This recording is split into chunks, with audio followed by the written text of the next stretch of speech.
निवेदन जो तुम्हारा भोग लगा करके भोजन करते हैं। प्रसाद पट भूषण, भूषण है इसमें तुलसी, पट है पर्दा, पर्दा होना चाहिए। पर्दा नहीं है तो भोग लगाते समय आंख बंद कर लो, घंटी बजाओ, पानी ऐसे ऊपर घूम, भोग लगाने का तरीका है।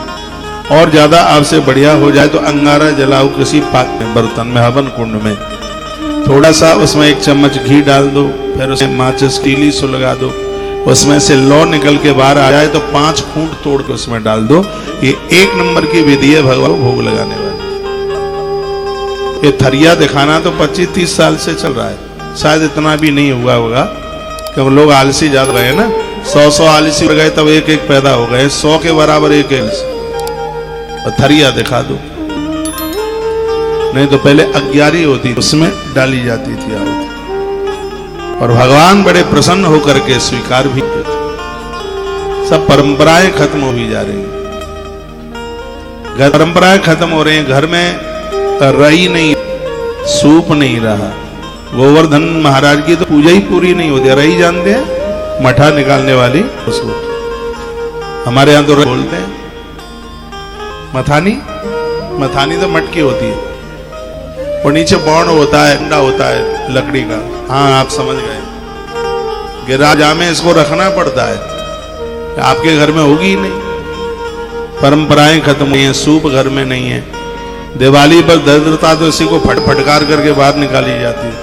दरिद्रता इसको दिवाली के भोर में 4 बजे सूप खटका जाता है घर से लेके बाहर। जितनी अलक्ष्मी है, दरिद्रता है, वो सब घर से बाहर भाग जाती है। नारद पुराण में ऐसी बड़ी अद्भुत कथाएं कही गई है। घर में पहले डाब की रस्सी की बटी हुई वो होती थी पीढ़ी, पीढ़ी बोलते, चकिया चलाते तो उसी पर बैठते। तो बैठ बैठ कुर्सी पर कमर की क्या बोल दूं मैं, कमर को ऐसा कर दिया है, छोड़ा ही नहीं कमर में कुछ भी। पहले पीढ़ी होती थी, पटे होते, पटा पीढ़ी होती। ऐसा देसी जीवन था, कल्चर बड़ा आनंद था। नहीं तो सब बच्चे घर में होते थे, आज तो सब बच्चों की जन्मभूमि अस्पताल हो गई। पहले तो सब घर में होता था, आनंद भी होता था। 10 गांव में पता लग जाता था कि दास के घर में लड़का हुआ है, अब तो पड़ोसी को नहीं पता होता। अब क्या पता होगा, बीमार तो सब रहना, वो रोज ही अस्पताल जाते हैं। जब कोई विशेष दिन में कोई